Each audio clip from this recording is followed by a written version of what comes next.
Welcome to Shreshtha digital classes.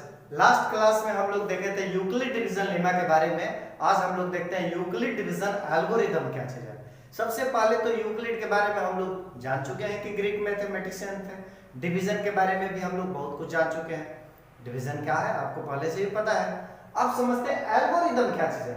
Algorithm नया शब्द आप लोगों को लग रहा है, लेकिन एल्गोरिदम कॉमन शब्द है। देखिए कैसे आपको कोई भी चीज बनाने का स्टेप बाय स्टेप जो प्रोसेस होगा उसी को एल्गोरिदम बोलते हैं। जैसे आपको चाय बनाना होता है, आप क्या करते हैं?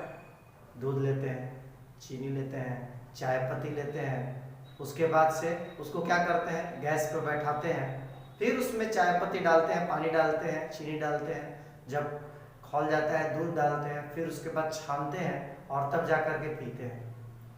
अगर वही लेमन टी बनाना होता है तो उसमें दूध नहीं डालते हैं, ब्लैक टी बनाना होता है तो उसमें दूध नहीं डालते हैं, उसमें नींबू भी नहीं डालते हैं। तो इस तरह से एक एल्गोरिदम की किसी चीज को करने के लिए क्या करना होगा, आप लोग एल्गोरिदम से एक और भी परिचय होगा।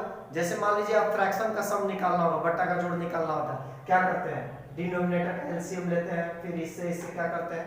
डिवाइड करके फिर ऊपर वाले न्यूमरेटर से क्या करते हैं? मल्टीप्लाई करते हैं और उसके बाद दोनों का सम करते हैं। तो ये क्या है? एक स्टेप वाइज प्रोसेस है। ये भी क्या कहलाएगा? एल्गोरिदम। तो फिर यूक्लिड डिवीजन एल्गोरिदम में ऐसा क्या विशेषता है? इसका जो नाम है एक स्पेशल, इसमें क्या स्पेशलिटी है? तो देखिए यूक्लिड डिवीजन लीमा के बारे में हम लोग पढ़ चुके थे, a = bq + r।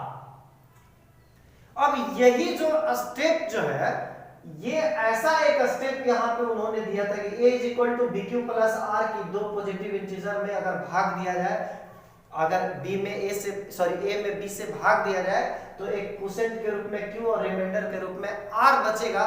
ये लीमा का स्टेटमेंट था। लेकिन इसी स्टेटमेंट को अगर ये यूक्लिड डिवीजन एल्गोरिदम का हम लोग कहां पे यूज करते हैं? एचसीएफ को फाइंड आउट करने के लिए। यानी कि ये स्टेप कंटिन्यू करते जाना है, तब तक करना है जब तक कि जीरो ना आ जाए, यानी जब तक कि रिमाइंडर जीरो ना आ जाए इस प्रोसेस को आपको रिपीट करते जाना है। यही हो गया यूक्लिड डिवीजन एल्गोरिदम, यानी एचसीएफ फाइंड करने के लिए इसका यूज किया जाता है। अब जरा देखते हैं, एक एग्जांपल देख लेते हैं हम लोग। जैसे चलिए अभी इसको एक एग्जांपल से देखते हैं। 24 और 38 में हम लोग यूक्लिड डिवीजन एल्गोरिदम के मेथड से एचसीएफ निकालने का कोशिश करते हैं। तो सबसे पहले देखते हैं कि दोनों में ग्रेटर कौन है। तो यहाँ पे 38 ग्रेटर देन 24 है, सो आप 38 को यहाँ पे क्या लिख सकते हैं? डिविडेंड हो गया और डिवाइजर कितना हो गया? 24। अब इसमें भाग लेते हैं, एक बार में गया, फिर इसको लाइए 24 को, एक बार में गया, फिर एक बार में जाएगा, यहाँ पे 4 बचा, इस बार 2 बार में जाएगा और यहाँ पे क्या हो गया? तो आपका एचसीएफ यहाँ पे क्या आ गया? जहां पे जाके जीरो हुआ, जब तक जीरो नहीं होगा तब तक आपको चलते जाना है और जैसे ही जीरो आ गया वही आपका एचसीएफ हो जाएगा। तो यहाँ पे हमने क्या किया?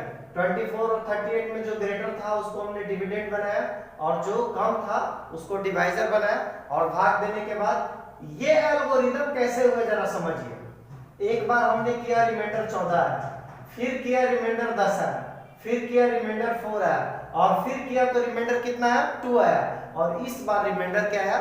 0 आया। तो ये स्टेप तब तक आपको करते जाना है जब तक कि आपको रिमाइंडर के रूप में 0 ना मिल जाए। मैंने हर बार आपको डिवाइजर को उतारते जाना है। जैसे देखिए यहाँ पे 24 है, इस डिवाइजर को उतार, यहाँ पे 14 है, डिवाइजर को बार बार क्या कर रहे हैं? हम रिपीट कर रहे हैं, उतारते जा रहे हैं और जो रिमाइंडर आएगा उसमें भाग देते जाते हैं। तो यही प्रोसेस को कंटिन्यू करते रहना है तब जब तक कि जीरो ना आ जाए। यही आपका यूक्लिड डिवीजन एल्गोरिदम है और जिसके माध्यम से हम लोग एचसीएफ निकालते हैं। तभी हम लोग देख भी चुके हैं, आप घर पे ट्राई करिए और एचसीएफ